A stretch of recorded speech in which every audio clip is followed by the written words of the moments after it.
C'est une épreuve à l'identité affirmée. Il faut dire aussi que la région s'y prête, l'Iron Basque.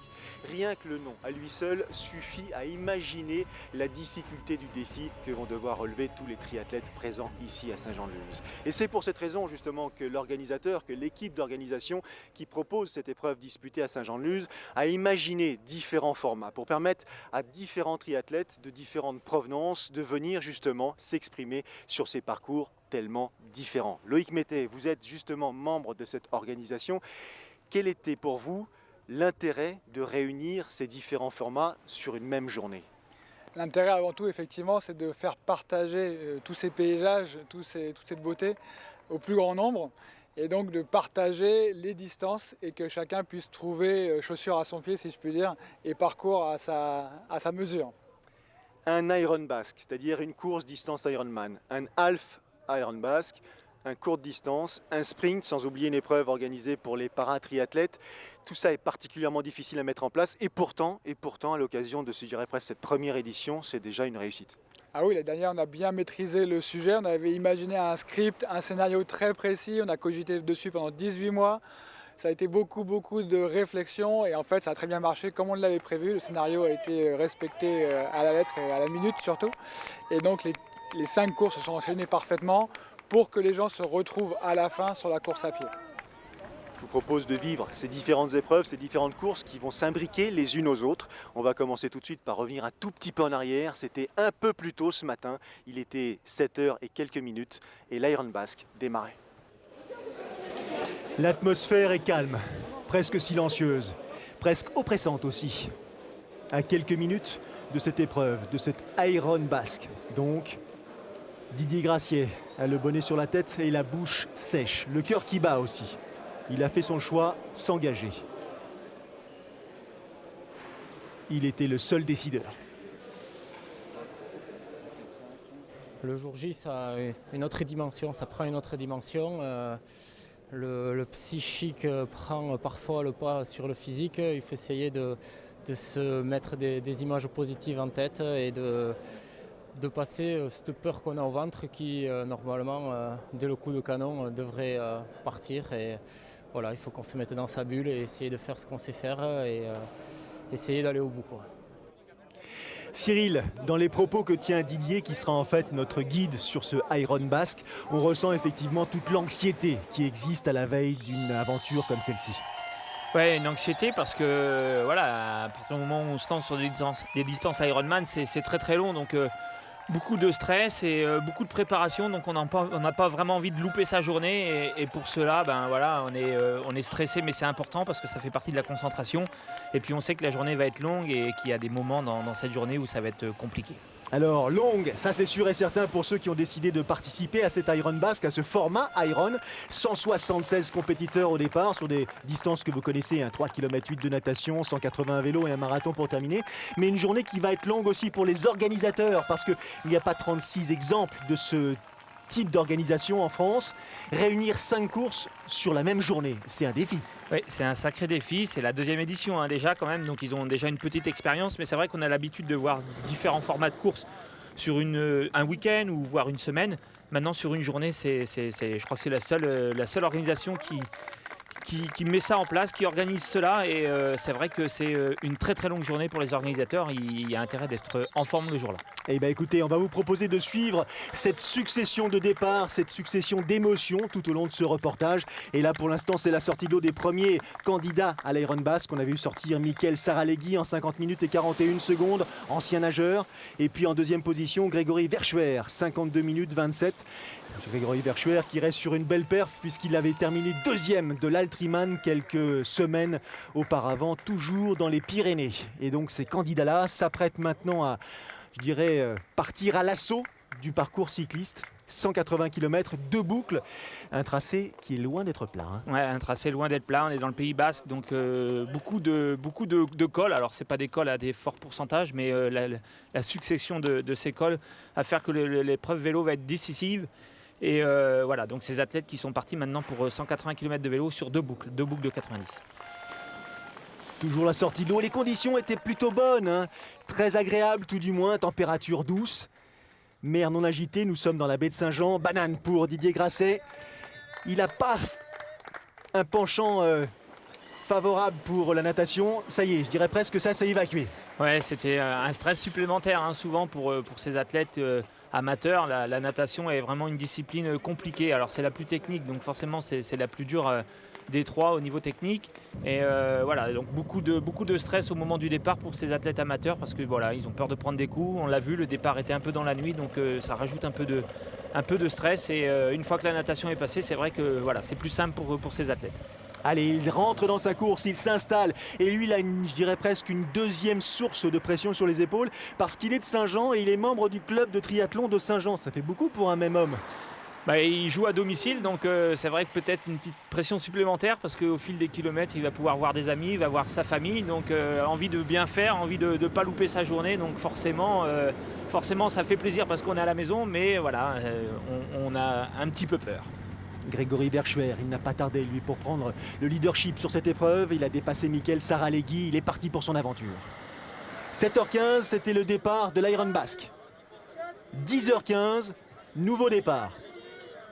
Half Iron Basque. Cette fois-ci, la température est montée un tout petit peu. Alors tant pour ce qui concerne l'atmosphère que la densité du nombre d'inscrits et participants, 360 triathlètes. Ouais, 360 triathlètes, c'est vrai que la distance est plus accessible déjà. Et puis c'est vraiment la distance Alpha Ironman qui donne vraiment envie à beaucoup d'athlètes parce que voilà, on part pour les meilleurs, on va dire 4 heures, 4h30 et pour ceux qui sont un peu moins bons jusqu'à 6-7 heures de course. Donc voilà, ça fait une belle grande journée de sport. Et puis l'organisation, on va le voir au fil du reportage, essaye de mettre en place des départs de façon à ce que tout le monde se regroupe à la fin en course à pied. Une boucle, une seule pour ce Half Ironman. Cet énorme rectangle tracé là dans la baie de Saint-Jean qui permet aux spectateurs d'être directement en contact avec les compétiteurs et qui offre aux compétiteurs, dès lors qu'ils lèvent un tout petit peu la tête, il faut dire que là c'est pas non plus l'endroit le mieux choisi pour cela, des décors, véritablement une scénographie qui donne un intérêt supplémentaire à ce rendez-vous. Quelques noms pour ce qui concerne le Half Ironman. Steve Roy de Parthenay. Il y a aussi Yann Rocheteau, qu'on connaît un tout petit peu mieux, quelques perfs en groupe d'âge. Il a participé à Hawaï l'année dernière et il sera à Hawaï à nouveau cette année. Donc dans le cadre de sa préparation pour disputer cette nouvelle épreuve hawaïenne, ce nouvel Ironman, il a choisi de venir à Saint-Jean peaufiner. Ouais, la distance du Alpha Iron Basque était intéressante pour lui parce que ça permet en effet de faire une belle préparation. Alors peut-être qu'il s'attendait à Saint-Jean-de-Luz à avoir les vagues un peu d'Hawaï, mais voilà. Ce jour-là, à Saint-Jean-de-Luz, c'était le calme plat, mais vraiment des conditions idéales pour la natation. Regardez, la lumière s'est levée, on a vu le fort de Sokoa, Cibourg un peu plus loin. Et la sortie de l'eau, on a vu Steve Roy qui est sorti de l'eau en 24 minutes et 50 secondes. Déjà un écart substantiel avec ses poursuivants que l'on devine ici, qu'il s'agisse d'Adrien Marante, qu'il s'agisse de Pierre Elissex, Arnaud Durand ou encore Yann Rocheteau. Mais il reste 90 km à vélo à effectuer et un semi-marathon derrière. De quoi encore nous réserver quelques surprises. Ouais, la course est loin d'être finie en effet, 90 km en vélo. Donc bon, faut pas perdre trop de temps en natation, mais il y a encore moyen de revenir sur la tête de course. Et puis la course à pied quand même 21 km. Donc souvent sur la distance Alpha Ironman, la course à pied est importante. Steve Roy, le leader de ce Half Iron Basque, qui compte encore une spécificité, c'est cette aire de transition. Pour l'atteindre, cette aire de transition, depuis la sortie de l'eau, il faut courir un peu plus de 500 mètres. C'est-à-dire qu'il y a ceux qui feront le choix de courir avec la combi, ceux qui l'enlèveront. Et puis, vous le verrez, au gré de ce reportage, certains ont préféré laisser quelques chaussures à proximité de la sortie de l'eau pour justement effectuer ces transitions dans un confort, je dirais, supplémentaire. Le temps est de la partie et c'est tant mieux. Début du mois de septembre, un air de fin d'été. Allez, on retrouve Didier Gracier. Il a pris confiance, je dirais presque que le vélo est son point fort. On le sent en train de gérer sa course, c'est essentiel. Ouais, il gère bien sa course, le stress est évacué maintenant, il est vraiment dans son élément, la partie cycliste. Voilà, donc on le sent beaucoup plus serein, beaucoup plus à l'aise et voilà, il a envie de donner le maximum sur ce parcours. Maintenant, il faut être vigilant parce qu'il y a quand même 180 km à vélo, donc il faut vraiment bien gérer son effort, bien gérer son alimentation. Alors on est passé par Saint-Pé-sur-Nivelle, par Sarre, par Hainaut, par Espelette, par Oustaritz, par Arkang, enfin bref, des villages dont le nom fait rêver. Une route absolument magique qui réserve bien sûr des difficultés, pour l'instant pas suffisantes pour contrarier la progression de Steve Roy, même si derrière, attention, Yann Rocheteau, sorti de l'eau avec 2 minutes 15 de retard sur Steve Roy, est en train de lutter pour essayer de revenir. Ça, ce sont les poursuivants derrière Yann Rocheteau, Gérard Wirtz, Pierre Elissex. Wirtz aux couleurs de Vitrolles Triathlon, il a participé à la remontée en D1 du club de Vitrolles, mais discipline duathlon. Donc là, beaucoup d'expérience derrière pour ce qui concerne Gérard Wirtz. Steve Roy, comme perf à son actif, au plan national, vainqueur du tri de Bretignolles cette année. Et à l'image, les fameuses bosses, hein, les petits pétards comme on les appelle, qui viennent agrémenter la progression. Ouais, qui font mal aux pattes au fil des kilomètres. Alors là, c'est sûr, sur le Alpha Iron Basque, l'allure est différente et c'est vrai que les bosses feront sûrement moins mal, mais il faut penser à ceux qui font les 180 km, qui font 2 fois la boucle. Je pense que dans cette première partie de course, cette première boucle, il faudra vraiment être très vigilant. On le voit, hein, c'est un parcours très vallonné. Parcours très vallonné, là à hauteur de la forêt d'Oustaritz, avec un modèle de vélo, je dirais radicalement, non pas inapproprié, mais en tout cas en opposition avec le profil du parcours. Bah, c'est sûr que là, les vélos de type contre-la-montre, sur un parcours comme ça, faut vraiment avoir l'habitude de son vélo, il faut vraiment bien le mener parce que on le voit, hein, c'est un parcours vallonné, donc il est préférable d'avoir un vélo qui est un peu plus maniable. Des grosses jambes dans ces conditions. Hein. Oui, des grosses jambes en effet. Ouais. Toujours la tête de course de ce Half Iron Basque. Gérard Wirtz à la lutte avec Pierre Elissex pour essayer de revenir sur les 2 premiers, en l'occurrence Steve Roy et Yann Rocheteau. Des dossards 275, vous l'avez aperçu. Benjamin Ferraud qui lui aussi est en train d'améliorer sa situation au gré des kilomètres. Ça se bagarre, même si les identités de ces compétiteurs vous sont sans doute un petit peu moins connus que ceux qu'on a l'habitude de croiser. Il n'empêche que ce sont des athlètes qui tout au long de l'année enchaînent les courses au plan national. 5 épreuves au total, on a insisté, hein. On ne va pas les énoncer encore une fois. Cyril, vous en tant qu'organisateur, ça vous paraît être un challenge insurmontable, un challenge local? Insurmontable, je ne sais pas, mais il faut être sacrément bien organisé, surtout qu'on l'a entendu hein, dans les bouches de l'organisateur. L'objectif, c'est que tout le monde se retrouve à la fin sur le même parcours course à pied, donc il faut bien identifier les coureurs, donc il faut avoir des dossards sûrement de couleurs différentes. On l'a vu en natation, des bonnets de couleurs différentes de façon à ce que les athlètes ne se trompent pas de vague. Donc voilà, c'est une organisation qui est assez lourde à mettre en place.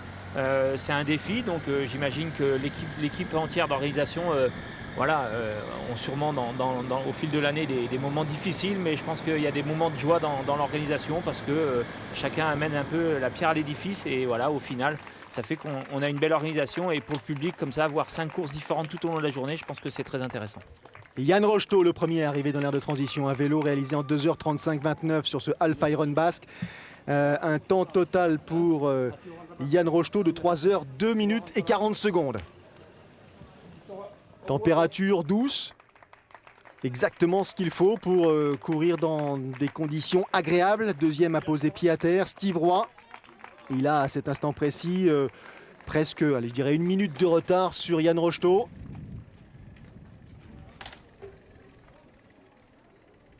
On pose le vélo dans les règles de l'art car tous les arbitres sont effectivement autour.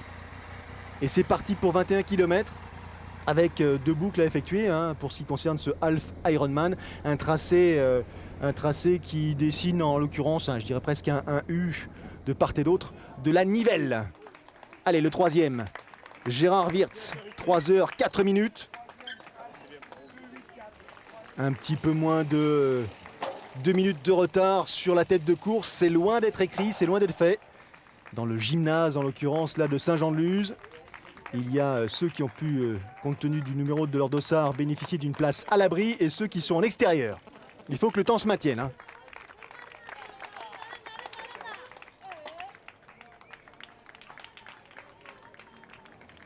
Les écarts dont je vous parlais. 4e Elisex, Benjamin Ferraud est là. Rien qui, pour l'instant, ne soit suffisamment indicatif pour garantir la victoire ou la place de tel ou tel. Attention quand même à celui-ci. Fred Luro, il a réalisé le meilleur temps à vélo, 2h31-23, et il a plutôt l'habitude de finir fort à pied. Il a rapidement, là, en quelques foulées, je dirais presque, saisi l'opportunité pour revenir sur Benjamin Ferraud, qu'on suit à l'image, désormais en 3e position, devant Yann Rocheteau, qui est arrivé depuis quelques heures à Hawaï pour disputer l'édition 2013, sans son vélo, petit retard à l'arrivée, mais bon, tout ça va s'arranger, nul doute. Yann Rocheteau, lui, continue sa progression. L'année dernière, il avait terminé 100e à Hawaï, catégorie groupe d'âge 30-34 ans. Regardez la foulée de Fred Luro. Quand je vous disais que c'était sans doute son point fort, je ne vous ai pas menti. Une belle allure, hein, qui peut lui permettre de revenir comme ça sur le podium. Ça se bat, la température est toujours aussi douce, même si le soleil a laissé place à quelques nuages dont on dit qu'ils vont de plus en plus s'intensifier au fur et à mesure de la progression de la journée. On verra un peu plus tard pour le court distance ou le sprint si ces conditions se sont maintenues ou non. Allez, dernier hectomètre pour Yann Rocheteau. Direction la ligne d'arrivée et la victoire pour pour l'habitant des Sables-d'Olonne plutôt.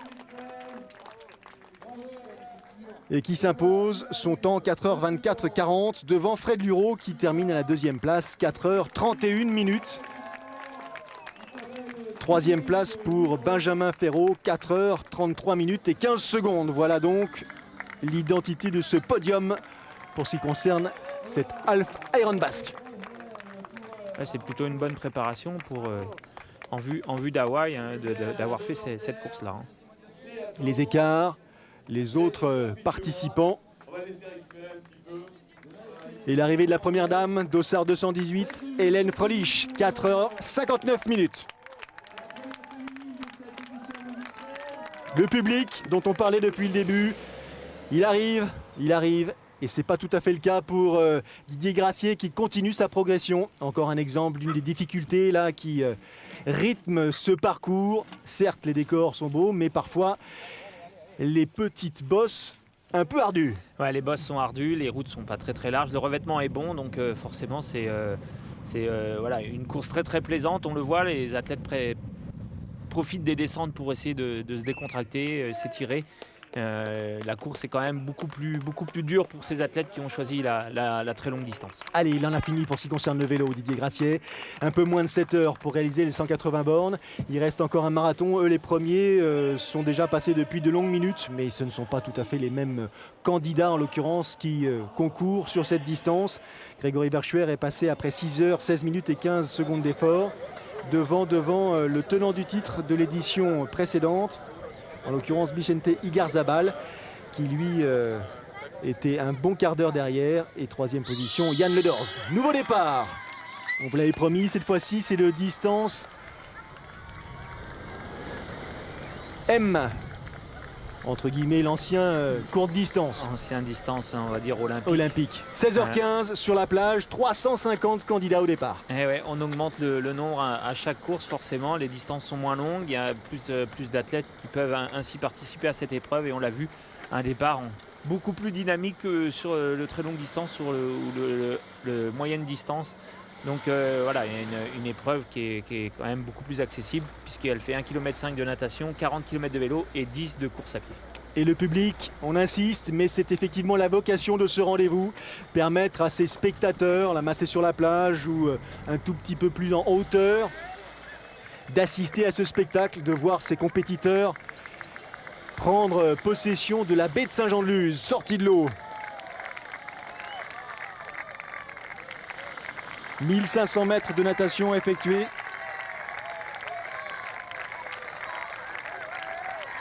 Et les premiers compétiteurs, le sourire sur les lèvres, demi-tour et c'est reparti pour un tour entre guillemets.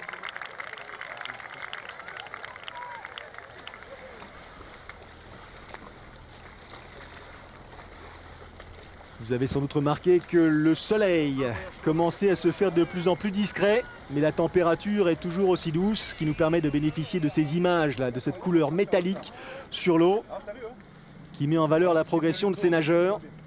350 au départ pour ce qui concerne ce courte distance, et puis un peu plus nombreux, 370 lors du sprint, auquel on assistera un tout petit peu plus tard.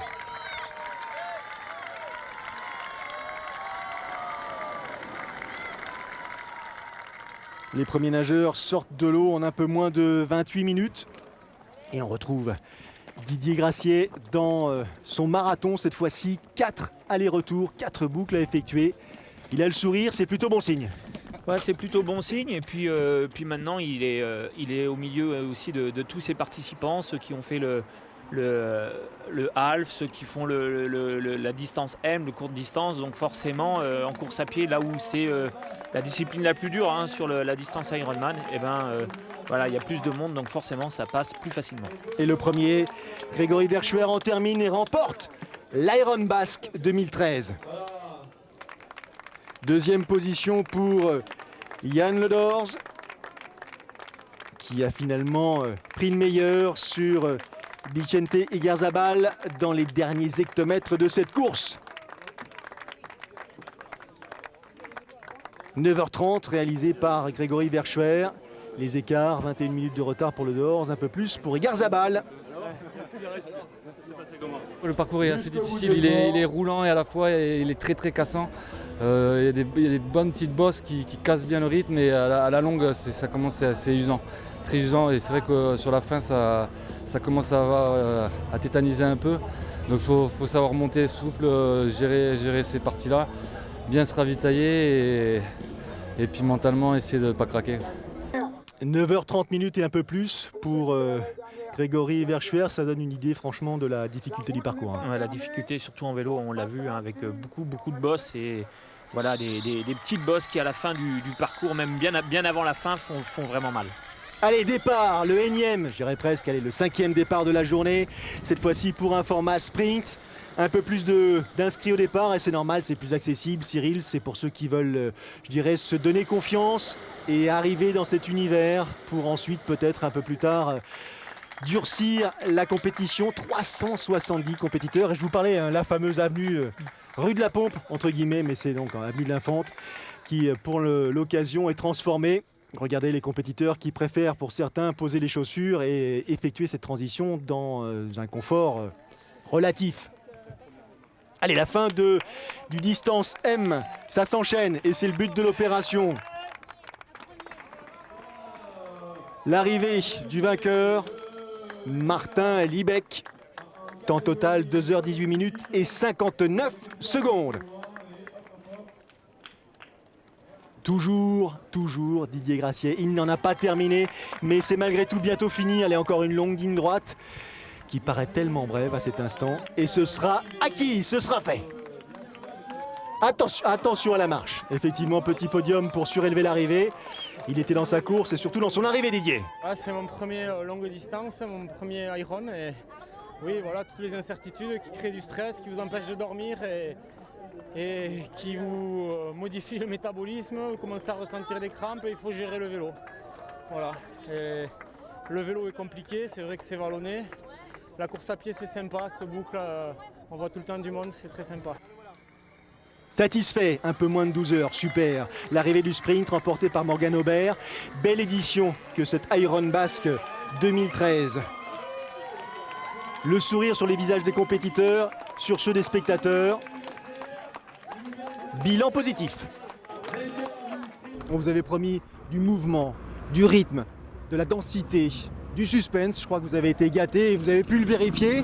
L'Iron Basque a pris possession de Saint-Jean-de-Luz et ses environs pendant toute cette journée. Et quelle journée! Elle a commencé dès 7 h du matin pour la première des épreuves et elle va s'étirer jusqu'à minuit, même au-delà de minuit pour les derniers arrivants qui vont franchir cette ligne d'arrivée. 5 épreuves pendant la même journée pour justement permettre à tout le monde de trouver son format, au public d'être présent. C'était la promesse, c'était effectivement l'ambition de cette Iron Basque. Mission accomplie, vivement l'an prochain pour la 3e édition justement de cette Iron Basque de Saint-Jean-de-Luz.